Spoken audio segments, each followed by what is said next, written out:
That's what the Giants secondary is thinking right now as Dotson ran right past him for a 40-yard touchdown catch. We got Dotson. This is Tim's New York Giants Stretch Talk, powered by Online Big Blue LLC, brought to you by, of course, the mighty FanDuel. Giants dropped this one 38-20.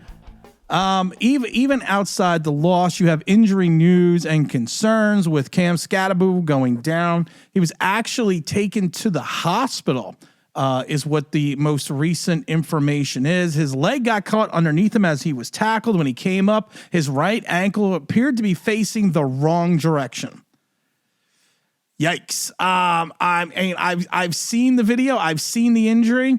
It's one of those things that if it was a bad luck injury that has nothing to do with the turf. It has nothing to do, as you can see in the video, his foot is totally going the wrong way. Has nothing to do with the turf because this is a grass field. It's just bad luck for the rookie. If it's as bad as it looks, we're not, just that type of injury, that type of fracture of an ankle, you're not going to see him back. Especially the fact that we're a 2-16. I have other concerns with this team.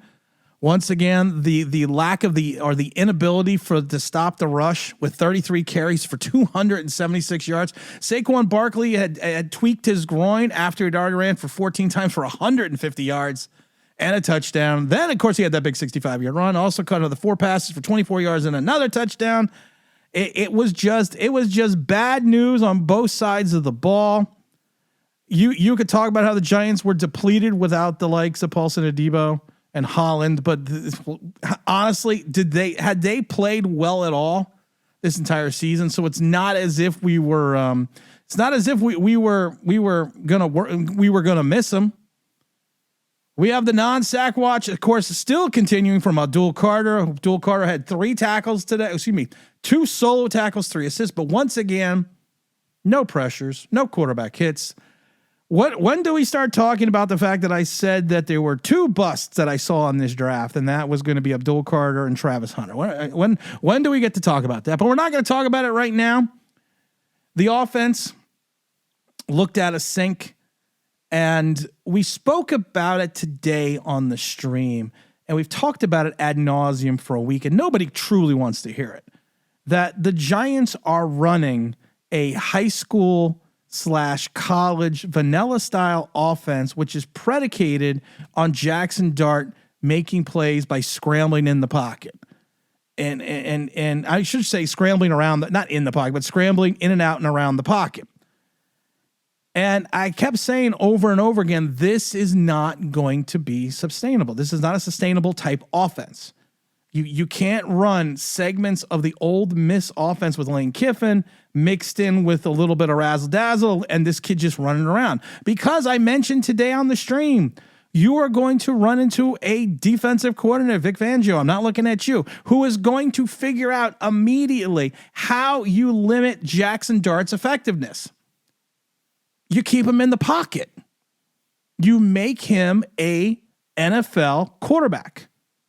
That's what you need to do. And I think at times it is a disservice to him and potentially the growth of his talent, Jackson Dart, if you continuously put him in this type of style offense. I know you're trying to be successful, Brian Dable and Mike Kafka. I know you're trying to save your job, but you're not building and cultivating a quarterback. He was 14 for 24 again for 193 for 8 yards. And a lot of those yards came at the end of the game.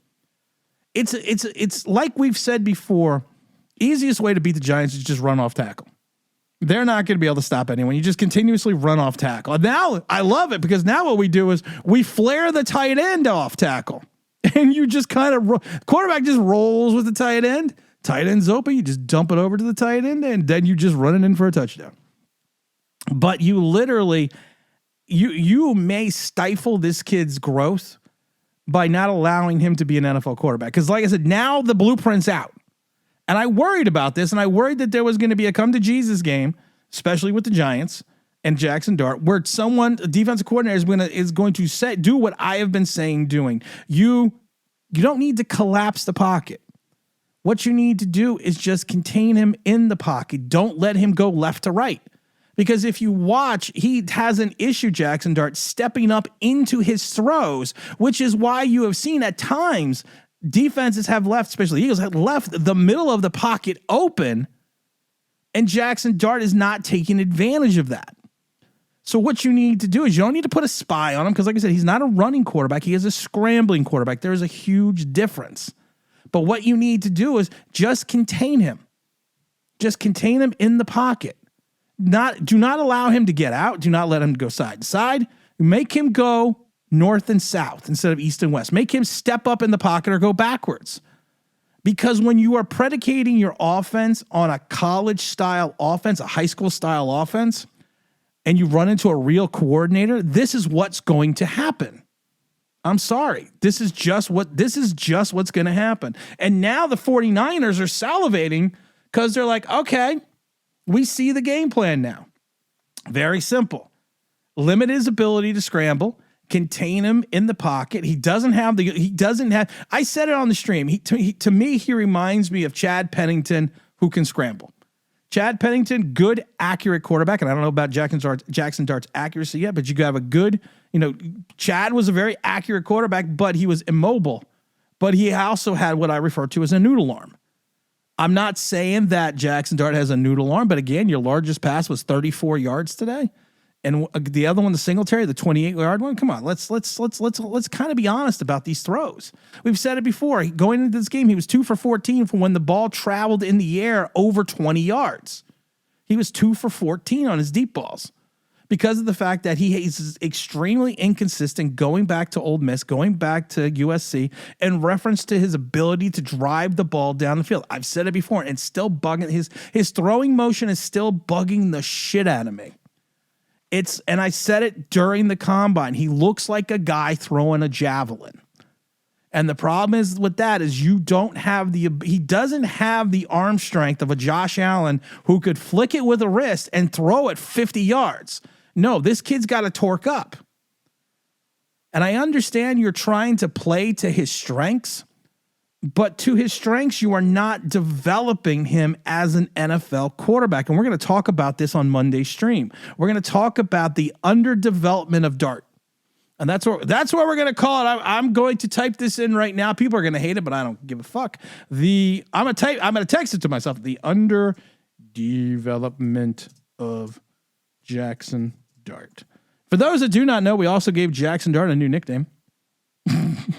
And it's a nickname, and it's an homage full of love. It was coined by the venerable James Williams.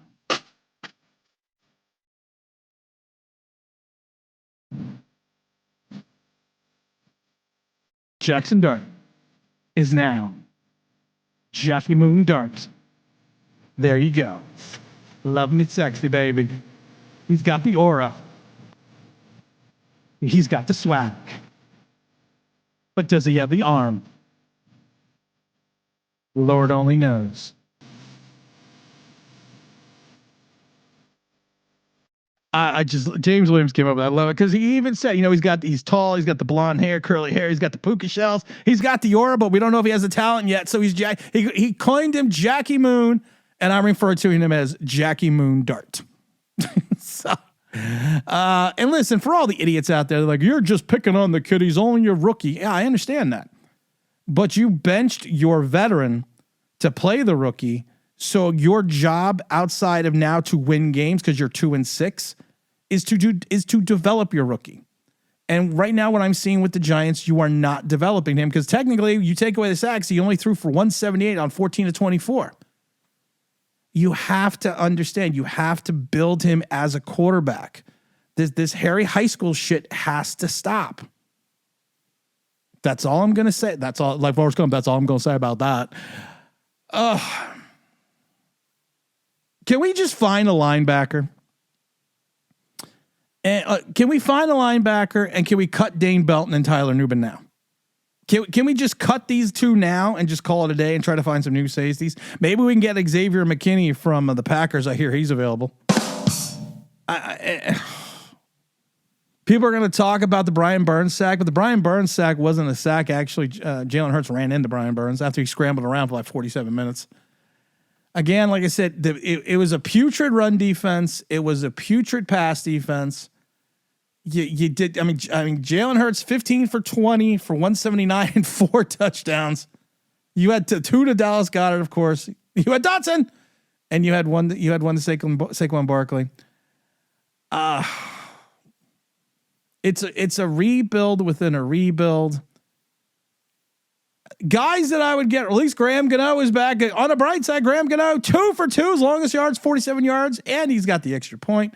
Guys that I would cut, Corey Black, Darius Alexander, DJ Davidson, Darius Muasau, Drew Phillips. Oh God, can we get rid of Drew Phillips too? I would cut Banks.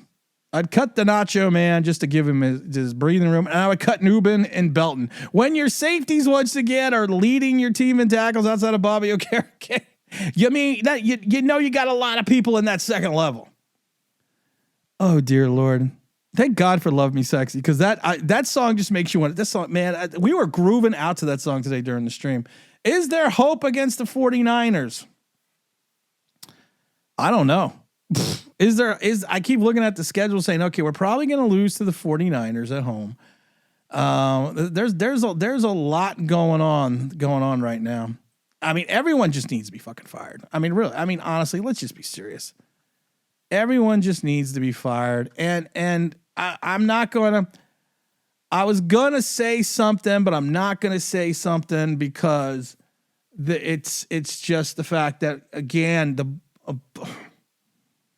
listen, football injuries happen. Let's just be honest. Football injuries happen. But once again, when you it's called ball placement. Like with Malik Neighbors, you throw the ball 5 yards ahead of Malik Neighbors, we don't have a problem. You throw the ball 2 yards on the other side of Cam Skattebo, he's not going to happen. What happens is probably not going to happen. It's called ball placement. I'm just saying it now, getting it done, getting it out of the way. And this is Tim. This is New York. We're going to have a big stream on Sunday, so make sure you stay tuned for that. This is Tim. This is New York Giants Straight Talk, powered by Online Big Blue LLC. I forgot about the FanDuel, the mighty FanDuel, the #1 sports book in all the land. Make sure you go to FanDuel. FanDuel had the Giants at 7.5 points, and we gave the Giants 7.5 points. We know how that worked out for FanDuel. That's FanDuel.com. I lost on FanDuel today because I was very consistent winning, and I lost. But they're #1 sports book in America. New customers bet $5, get $300 in bonus bets. I love that. You got to love the bonus bets. We also talked it before about the Power Hour. Get 30% off boost tokens to use on live wagers on any NFL game between 3 p.m. and 5 p.m.